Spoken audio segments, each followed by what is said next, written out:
Soy Fabiana Ramos, residente de Medicina de Familia de OSEP y hoy vamos a hablar de EPOC.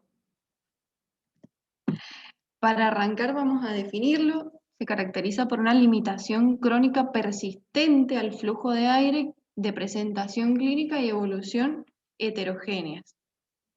Principalmente se produce por exposición al humo de tabaco, ocupacional o humo de combustible de biomasa. Y tenemos que tener en cuenta que es una enfermedad de alta prevalencia que se puede prevenir y tiene tratamiento.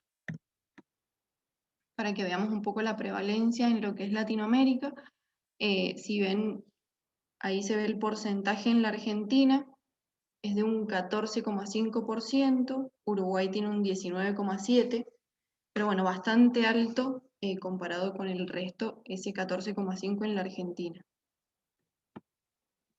Algunos factores de riesgo para contraer el EPOC sería principalmente el consumo de tabaco. El crecimiento y desarrollo pulmonar hace referencia a enfermedades en la infancia, como por ejemplo bajo peso al nacer o las infecciones pulmonares.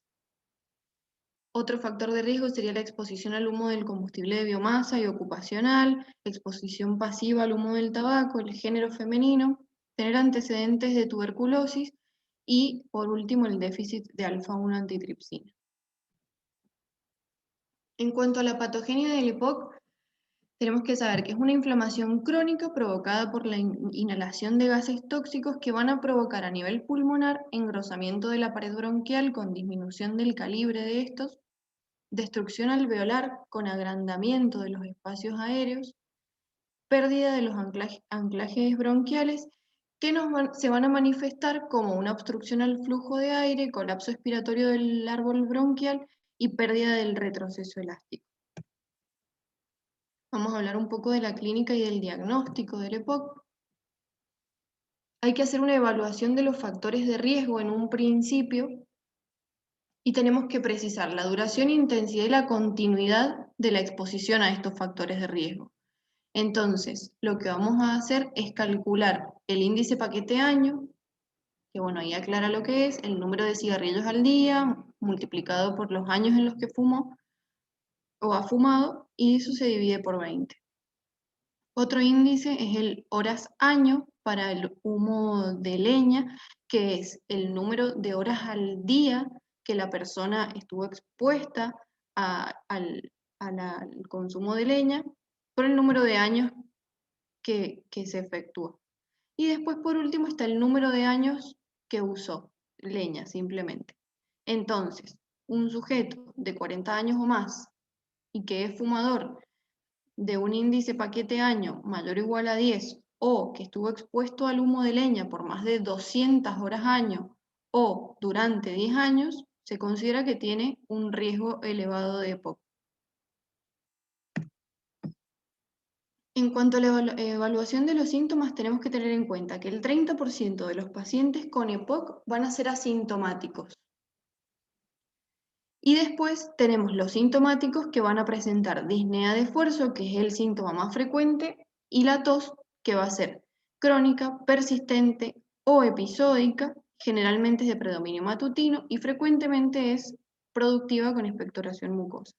Pero entonces los dos síntomas predominantes van a ser disnea y tos. En cuanto a la evolución de los signos, también tenemos que tener en cuenta que el examen físico puede ser normal en aquellos pacientes que se encuentran en fases iniciales del EPOC. Si no, podemos encontrar cianosis, uso de músculos accesorios, tiempo expiratorio prolongado, tórax en tonel, limitación para la expansibilidad del tórax y edema de extremidades inferiores que se va a ver en aquellos pacientes que ya tengan hipertensión pulmonar. Entonces tenemos un algoritmo diagnóstico de la EPOC. Primero, vamos a hacer el interrogatorio, la edad del paciente, los factores de riesgo, que van a ser el tabaco, la leña o su ocupación, y los síntomas que tenga. Para eso tenemos que hacer una historia clínica completa del paciente. Si consideramos que tenemos una población en riesgo, o sea, como habíamos dicho, un adulto mayor o igual a 40 años con factores de riesgo, que son los que ya nombramos, con o sin síntomas respiratorios, tenemos que ir a confirmar ese diagnóstico. La forma de confirmarlo es con la espirometría. ¿sí? Siempre post-broncodilatador. No puede ser una espirometría, o sea, no podemos hacer el diagnóstico con una espirometría que no se haya hecho post-broncodilatador. Entonces, una vez que tenemos esa espirometría, tenemos que excluir distintos diagnósticos alternativos, que ya vamos a ver con cuáles vamos a hacer los diagnósticos diferenciales, pero si los excluimos, hacemos el diagnóstico de EPOC. Una vez que tenemos hecho el diagnóstico de EPOC, tenemos que evaluar y definir la gravedad, comorbilidades y el pronóstico de esta enfermedad, que se va a hacer con algunos índices que los vamos a ver ahora. Existe el índice de comorbilidad COTE, que evalúa unas ciertas patologías que pueden tener los pacientes y les va dando un puntaje a partir de si los tiene o no. Habla del cáncer de pulmón, esófago, páncreas y mama en la mujer, eso le da 6 puntos, ansiedad, cualquier otro tipo de cáncer, cirrosis hepática, fibrilación auricular o aleteo, diabetes con neuropatía, fibrosis pulmonar, insuficiencia cardíaca congestiva, úlcera gástrica duodenal y enfermedad coronaria. Dice que una puntuación del índice COTE mayor o igual a 4 puntos aumenta un 2,2 veces el riesgo de muerte de ese paciente. Después tenemos la escala modificada de la disnea, la MMRC, que como pueden ver va del 0 al 4. En el 0, el paciente refiere que se ahoga o le falta el aire solo si hace actividad física o un ejercicio intenso. En el número 1 dice que se ahoga o le falta el aire al caminar rápido en lo plano o al subir una escalera o una pendiente suave. La puntuación 2 refiere que debe caminar más despacio o a su propio paso en lo plano que una persona de la misma edad por ahogo o falta de aire, o que debe detenerse para tomar su propio paso. La puntuación número 3 dice que debe detenerse al caminar una cuadra, que lo considera como 100 metros, o unos pocos minutos en lo plano por ahogo o falta de aire. Y en el número 4 refiere que se ahoga o le falta el aire al vestirse, desvestirse, bañarse, o el ahogo o la falta de aire no le permiten salir de la casa, ¿sí? O sea, en las actividades cotidianas, esfuerzos leves. Después tenemos el índice BODE, que es un índice de mortalidad de los pacientes que usa el índice de masa corporal, el BEF1, la disnea y el test de marcha de los 6 minutos. A raíz de eso les va a dar dando cierta puntuación, no tiene sentido que nos lo sepamos esto de memoria. Su puntuación va a oscilar entre 0, que va a ser el mejor pronóstico, y 10, el de peor pronóstico, y dice que el incremento en una unidad de su puntuación aumenta la mortalidad por cualquier causa o causa respiratoria en un 34 y 62% respectivamente.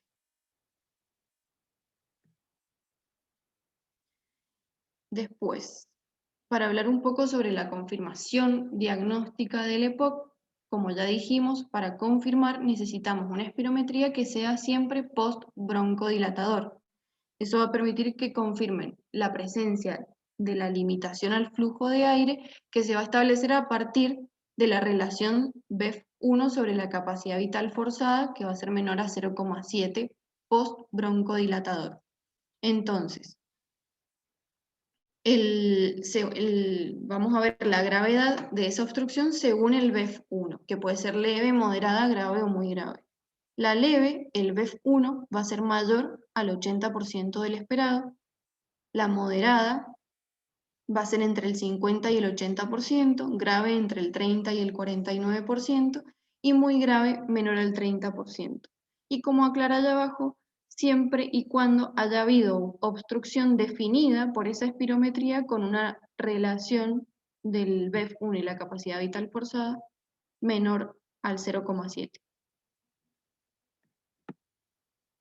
Y también vamos a ver que hay reversibilidad aguda con los broncodilatadores, o sea, lo que quiere decir es que el paciente responde al broncodilatador, y es cuando el BEF1 o la capacidad vital forzada aumentan mayor o igual al 12% y mayor o igual a 200 mililitros a los 15 minutos post broncodilatador. o sea, hay respuesta.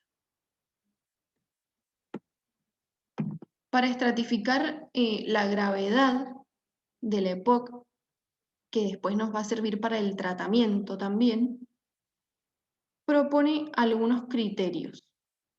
Puede ser de gravedad leve, moderada o grave, y lo va a clasificar según la disnea, el BEF1 y las exacerbaciones que ese paciente tenga en el último año. Entonces, el leve va a necesitar tener todos los parámetros, que es una disnea, según la escala que vimos, entre el 0 y 1, un BEF mayor o igual al 80% y no haber tenido ninguna exacerbación en el último año.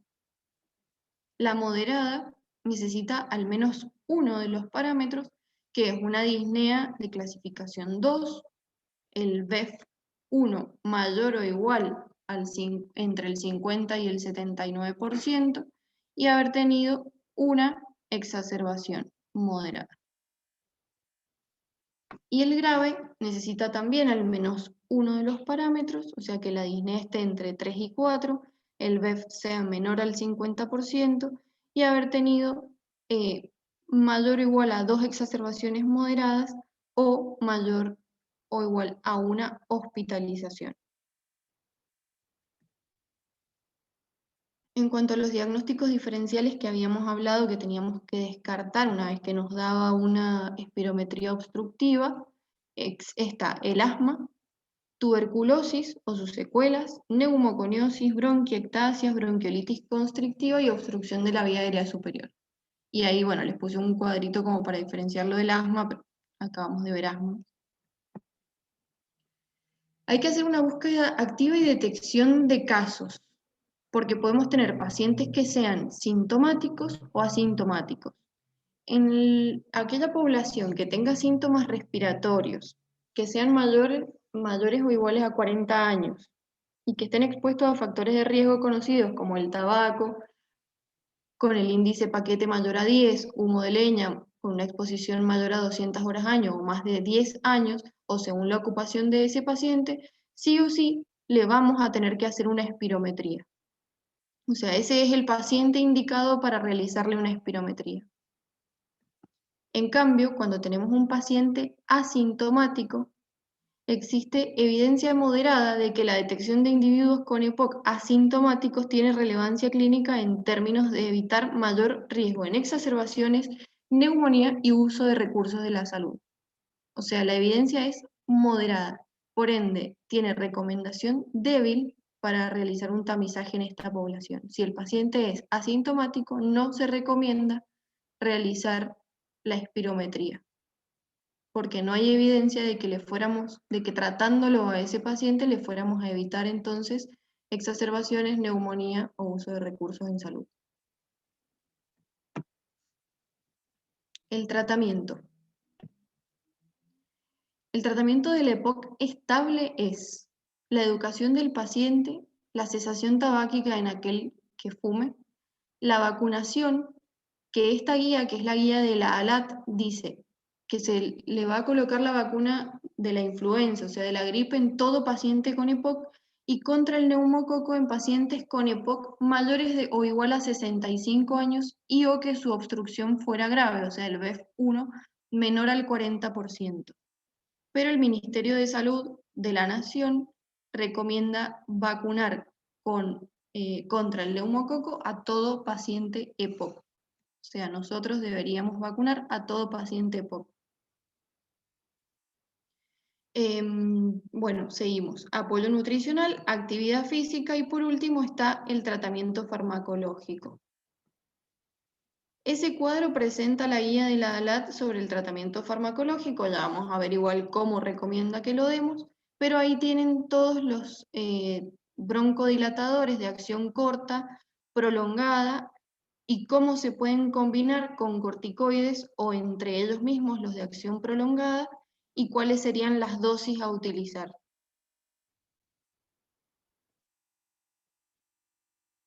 Bien, la ALAT distribuye el tratamiento según si el EPOC en la clasificación que hicimos es leve, moderado o grave.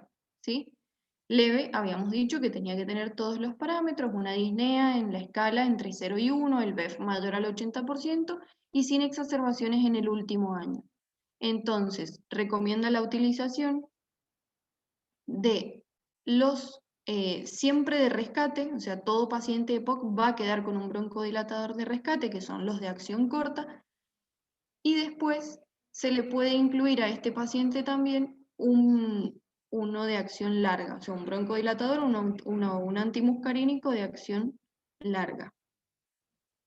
En la EPOC moderada decíamos que necesitábamos por lo menos un parámetro de los que nos ofrecía, que era una disnea en la escala tipo 2, o sea, un puntaje 2, un BEF entre el 79 y el 50%, y que por lo menos hubiese tenido una exacerbación en el último año.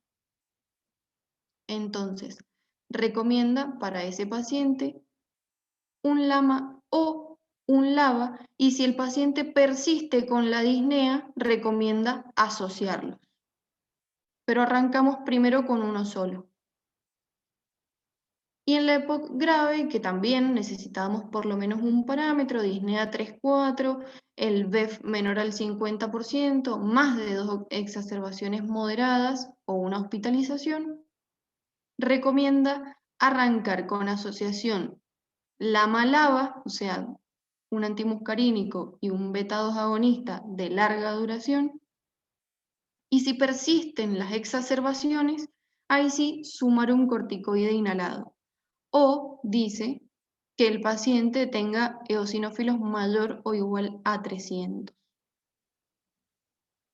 Y en todo paciente se hace educación, cesación tabáquica, evitar la exposición a biomasa, actividad física, las vacunas, nutrición, y como decíamos, todos tienen un broncodilatador de rescate. El moderado grave pueden incluirse en un plan de rehabilitación y en el grave se empieza a considerar la oxigenoterapia. En cuanto a los corticoides inhalados, que como ven no los recomienda mucho la guía de la ALAT, dice que estaría reservado para aquellos pacientes que tengan eosinófilos mayor o igual a 300, que eso lo decía el cuadrito, pacientes exacerbadores frecuentes, o sea que tengan mayor o igual a 2 exacerbaciones que requiera el uso de corticoides y o antibióticos, o mayor a una hospitalización en el último año por una exacerbación, o que esos pacientes tengan mayor a 100 eosinófilos, y también en aquellos que tengan antecedentes de diagnóstico previo de asma antes de los 40 años. Como vimos recién, en el asma se usan más los corticoides inhalados, en la EPOC tendría estas indicaciones. Y dice que tendrían estas indicaciones porque en el paciente que presenta EPOC aumenta el riesgo de producir neumonías. Entonces, por eso lo deja para una última instancia. Bueno, como para que veamos un poco la oxigenoterapia, hay que evaluar a todo paciente con una EPOC grave si requeriría oxigenoterapia, y estaría indicada en pacientes que aire ambiente tuvieran una PO2 menor o igual a 55 o que saturen menos de 88 con o sin hipercapnia, o una PO2 entre 56 y 59 o que saturen 89 pero que estén asociados a hipertensión pulmonar, edema periférico o sugestivo de una insuficiencia cardíaca congestiva o policitemia, o sea, un hematocrito mayor al 55. Esas serían las indicaciones de oxigenoterapia que lo vamos a evaluar en todo paciente con una enfermedad grave. Y como para que recordemos un poquito las exacerbaciones de la EPOC, dice que es un diagnóstico de exclusión en un evento agudo con deterioro clínico del paciente que se caracteriza por aumento de la disnea, tos y o expectoración, que puede ser aumento del volumen y o la purulencia de esa expectoración, a raíz del basal del paciente, más allá de la variabilidad que puede tener diariamente ese paciente y que requiera la modificación de su tratamiento habitual.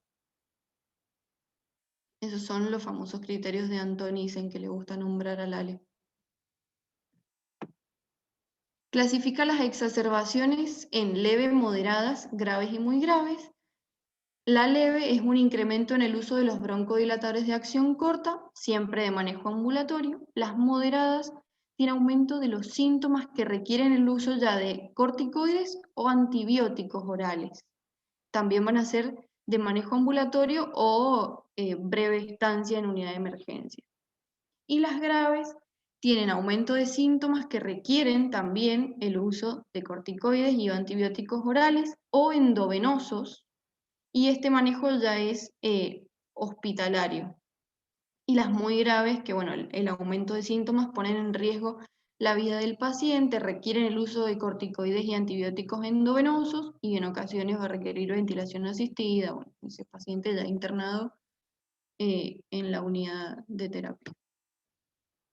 Dice que hay dos fenotipos de exacerbadores, el infrecuente que tiene menos de un evento al año, que es el más frecuente, y el exacerbador frecuente que tiene más o igual a 2 eventos al año y ese es menos frecuente.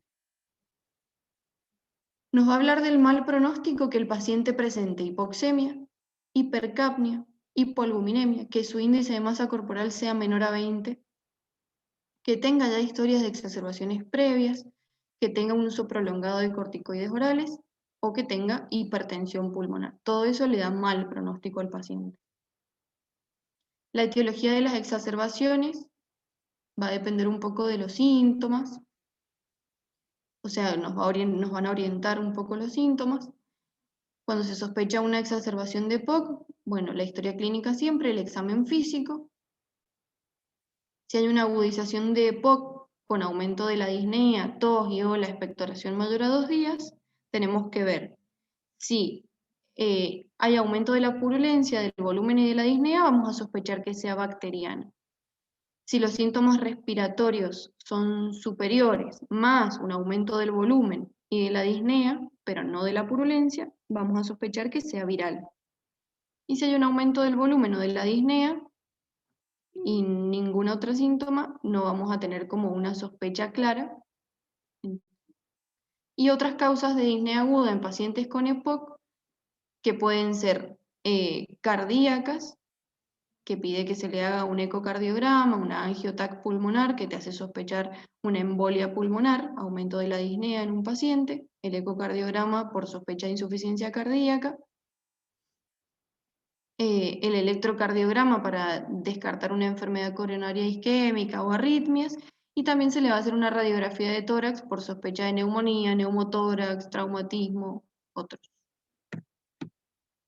Los criterios de hospitalización de una exacerbación van a ser en un paciente que no tenga capacidad de autocuidado, que la disnea sea en la escala un número 4, disnea grave que no mejora con el tratamiento óptimo, fracaso del tratamiento ambulatorio, comorbilidades importantes como diabetes o cardiovasculares, antecedentes de 3 o más exacerbaciones u hospitalizaciones en el último año, que el paciente esté taquipnéico, el estado de conciencia alterado, uso de músculos accesorios, respiración paradójica, inestabilidad hemodinámica, aumento del edema periférico, una hipoxemia grave o hipercapnia con acidosis respiratoria. Y en cuanto al tratamiento de las exacerbaciones, dice que la doble terapia broncodilatadora, o sea que sea un LAMA y un LABA, tiene mayores beneficios con respecto a un LABA más un corticosteroide inhalado en la prevención de las exacerbaciones. Y el uso de corticosteroides inhalados a largo plazo muestra un beneficio sobre el riesgo de exacerbaciones en pacientes con EPOC moderado a grave, que los graves eran los que por más probablemente tuvieran que usar el corticoide inhalado. En el resto los íbamos a evitar, en los graves eran los que probablemente terminaban con un corticoide inhalado, en ellos va a demostrar beneficios sobre el riesgo de padecer exacerbaciones. Bueno, en la internación se usan broncodilatadores, corticosteroides sistémicos, antibióticos, oxigenoterapia y apoyo ventilatorio en los casos graves. Y en el ambulatorio, la intensidad de los síntomas, o sea, se va a hacer tratamiento ambulatorio cuando la intensidad de los síntomas no ponga en peligro la vida del paciente, cuando no tenga ninguna enfermedad concomitante o esté bien controlada, que no haya tenido hospitalizaciones por exacerbaciones en los últimos 6 meses, que tenga ese paciente un apoyo domiciliario adecuado y que tolere bien, obviamente, la vía oral. Los broncodilatadores que se van a usar para el tratamiento de las exacerbaciones, bueno, básicamente el salbutamol, que se inicia con 200 a 400 microgramos cada 30 minutos. Eso se hace hasta 3 veces y después se lo mantiene cada 4 a 6 horas. O también se puede nebulizar. El ipratropio, fenoterol más ipratropio y salbutamol más ipratropio. Y los antibióticos que se pueden llegar a usar en las exacerbaciones en aquellos pacientes que no tengan factores de riesgo, o sea, que sean menores de 65 años, su BEF1 sea mayor a 50 y tengan menos de 2 exacerbaciones en el último año sin cardiopatías, arranca indicando amoxiclau. Después, bueno, ampicilva, acitromicina, claritromicina, cefuroxima, pero como primera elección, amoxicilina clavulánico, 7 a 10 días. Y un paciente que tenga uno o más factores de riesgo, que sea mayor de 65 años, su BEF1 sea menor al 50% y tenga más de 2 exacerbaciones en el año previo con cardiopatía, lo primero que indica esta guía es la moxifloxacina, probablemente nosotros accedamos más a la levofloxacina. También aparece amoxicilina clavulánico y si hay sospecha de pseudomonas en ese paciente, la ciprofloxacina. Y ahí estaríamos. Lo saqué de la guía de práctica clínica latinoamericana del EPOC. ¿Alguna preguntita? Por ahí el tratamiento está como un poco más